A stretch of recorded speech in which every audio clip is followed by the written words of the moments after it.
Godiya ta tabbata ga Allah subhanahu ta'ala, ga mu mun sake saduwa a karo na biyu dangane da hukunce-hukuncen mace a cikin aikin hajji. Kuma za mu tashi a gaba ta 5 dangane da tattalin da muke fata mace ta yi ta kudurce a zuciyarta domin samun ladar wannan aikin na rukuni daga cikin rukunin musulunci. Allah ya taimaka mana. Ainihin a wannan gabar ina kiran cewa mace ta yi tattalin ingantaccen tufahi na shari'a, ta samu hijabin shar'i, hijabin da yake shari'a ta yadda da shi. Ina kiran muga cewa mu yi nisa daga ainihin tabarruj, fita ta nuna halitta ko ta nuna ado. Allah ya taimaka mana. Kamar yadda a wannan gabar ta 5 ina kiran mu daga nisantar cakuɗa da maza babu dalili, kamar ainihin yanda mace za ta ce sai ta je ta sumbanci hajar al-aswad, mutum ya je ya shiga cikin rintsi ma da danna ƙato ya danna ƙatuwa a ce sai bakin mutum ya kai wurin hajar al-aswad. Abu ne wanda an sauƙaƙa shi, sallallahu alaihi wasallam ya ce in za ta yi, kowa ya sani yanzu ba ta yi wasa baki a wannan wurin. Don haka haƙƙin mata a wannan gaba, wanda in na zo wurin magana ɗawafi zan ƙara nanatawa, shine ainihin yin nuni da hannu komin nisa wanda karɓaɓɓe ne a wurin Allah subhanahu wa ta'ala. Allah ya taimaka mana kuma ya samu dace. Hakanan yin cincirundu da tumutsutsu da danne juna tsakanin maza da mata domin shiga ainihin hijir Ismail, yar ƙarama katangan nan da sunan aje a yi sallah a samu tabarruk na wurin. Shi ma ina kiran 'yan uwa mata cewa kar su kwatanta, kar su kusanta, kar su yi. Allah ya taimaka mana kuma ya sa mu dace. Kamar yadda a nan dai bakin Ka'abai za a ga cewa ana cincirin da wani lokaci da tumutsutsu da ainihin cakuɗa tsakanin maza da mata domin kawai a je a shahi muƙama Ibrahim, wanda shari'a bata ce komai ba dangane da shi. Gaba ta 6 daga cikin tattalin da nake fata mu yi domin sadar da wannan aiki mai kima da daraja ya kasance kuma ainihin aikin an yi shi kamar yadda ya dace, shine tsabtar muhalli. 'Yan uwa mata wani lokaci muna da ganin gari da zarar mun taru da yawa sai a rasa wanda zai kimtsa wurin da ake zanne. To ina kira muga cewa tun daga mota, shiga jirgi, masauki, Ka'aba, masallacin manzo sallallahu alaihi wasallam, da ma duk inda za mu samu kan wurin ibada, mu gwada cewa mu ne masu gyara al'umma, mu ne masu ba da tarbiyya, mu ne masu ba da kimtsi. Don haka ya kasance muna nisantar ɓata wuri nan take da wata ƙasanta ta san rai. Allah ya taimaka mana. Za dai mu je mu sha kallon ikon Allah. Ka gani mace tana tsaye a haram tana jiran in kin yada ita ta ɗauki. Idan ka da kunya ya kasata a ji kunya cewa abinda duk zaka yada ka ga ka kai shi inda ake yada shi, ba inda za a ɓata ba. Allah ya taimaka mana ya sa mu dace. Yana daga cikin shirin da nake fatan mu zanna zuciyar mu bata haƙuri, mu kuma tahi da niyya cewa za mu kiyaye dokokin ƙasa da ƙasa, dokokin ƙasar mu, biyayya ga jagororin alhazai da sauran makamantansu. Allah ya taimaka mana. Gaba ta gaba shine ainihin amfani da hankici na takarda wanda ake ce ma tishu ko kuma hankici na kyalle domin karewa a lokacin yin atishawa, shari'a ce, ko kuma kare baki a lokacin yin tari, ko kuma kange ainihin bakin da hanci ga baki daya a lokacin da ake dauke da mura, domin maslaha taka da ta lahiyar al'ummarka. Yana daga cikin shirin da nake fata mu da niyyar shi, nisanta yin salloli a ainihin kan hanya ko kuma a inda za mu danna hanya, domin akwai hadari mai girma wanda yana iya shafar lahiyar da sai da ita ce za a yi aikin. Ina roƙon Allah ya datar da mu ya kuma taimaka mana. Nisantar dukkan wani abu wanda zai zama ya cutar da ainihin ɗan adam ta hanyar zinde ko rada ko kyafice ko nune ko kuma ainihin giba da sauran makamantansu. Kenan tamkar in ce mu nisanci dukkan abin da yake muguwar ɗabi'a ce domin muguwar ɗabi'a cinye ladar ayyuka take yi.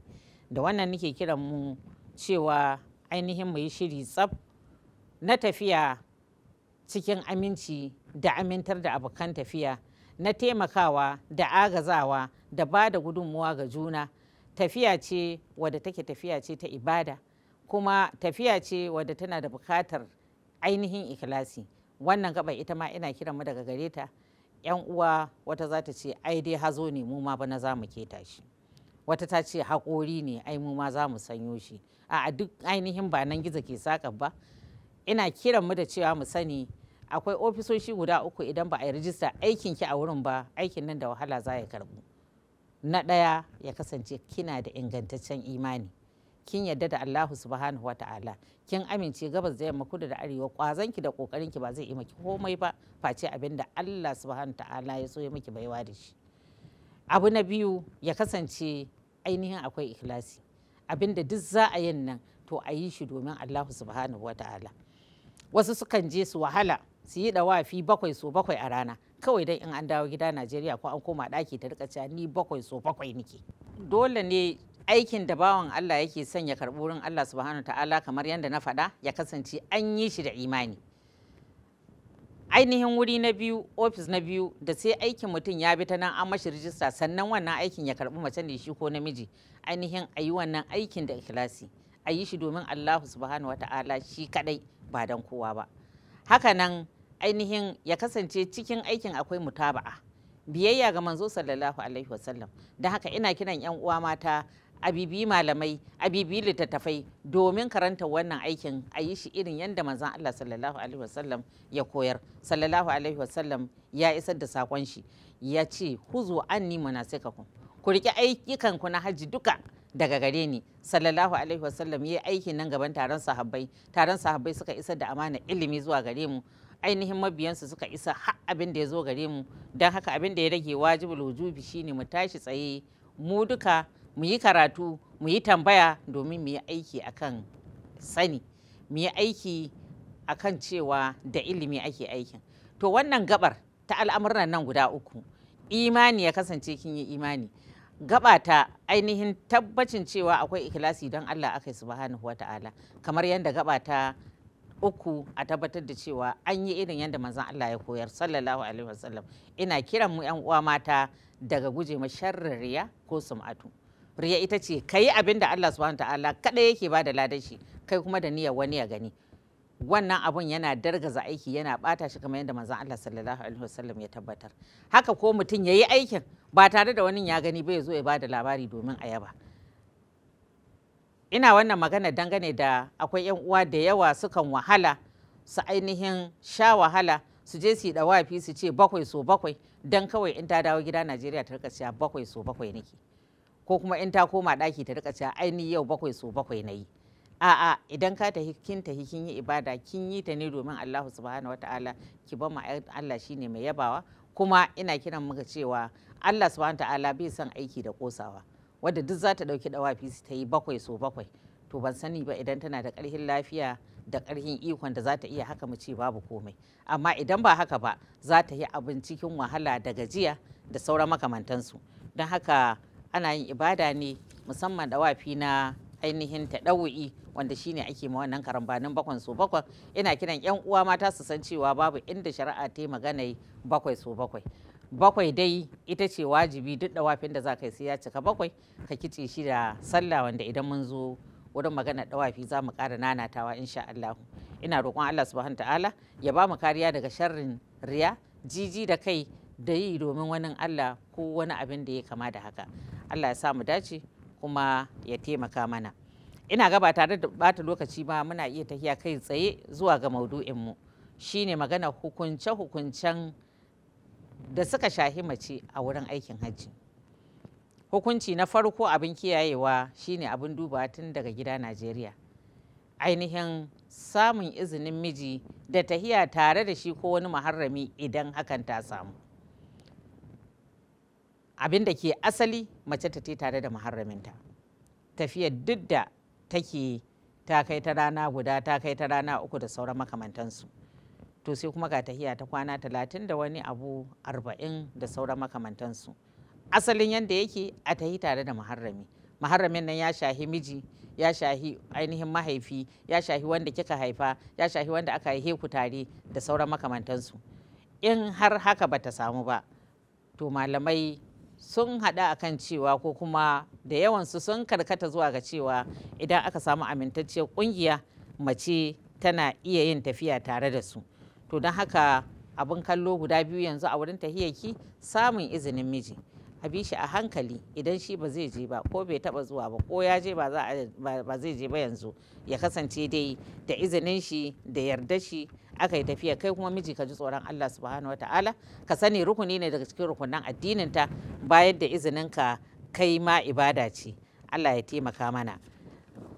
Wannan kenan. Idan ba a samu muharrami ba kamar yadda na faɗa, tahiya da ake yi yanzu ta pilgrim tahiya ce ta kungiya amintatta, tahiya ce ta ainihin aminci, tahiya ce ta abokan tahiya masu aminci, tahiya ce ta muminai yan uwa salihai.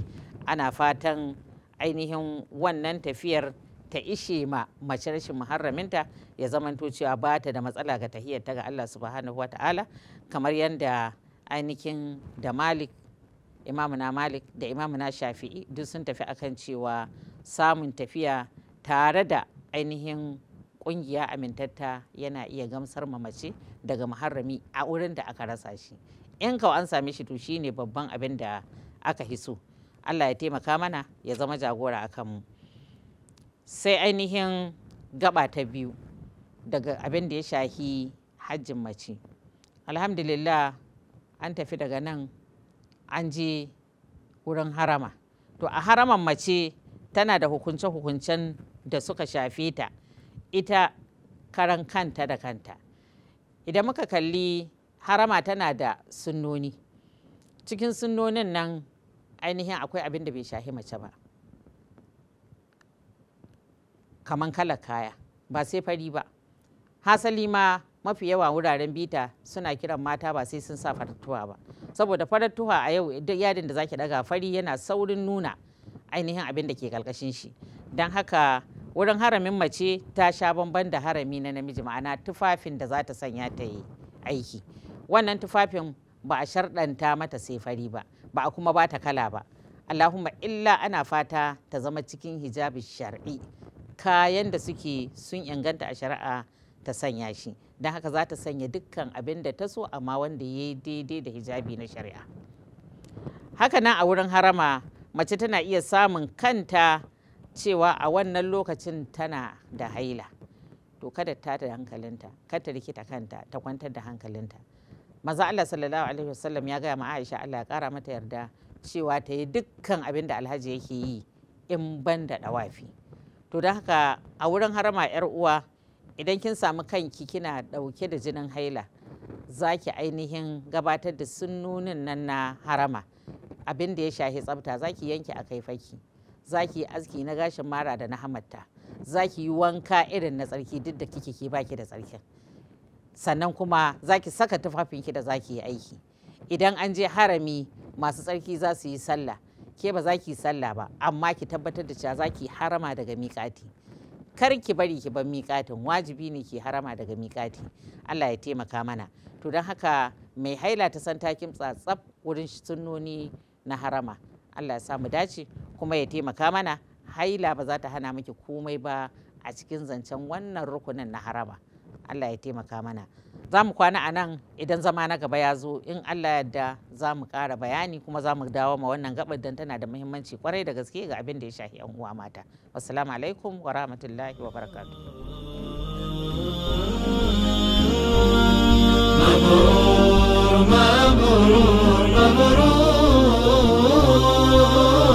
في مكة شع النور. التعاون التعاون التعاون التعاون التعاون تي في دون تيمو كونجونا.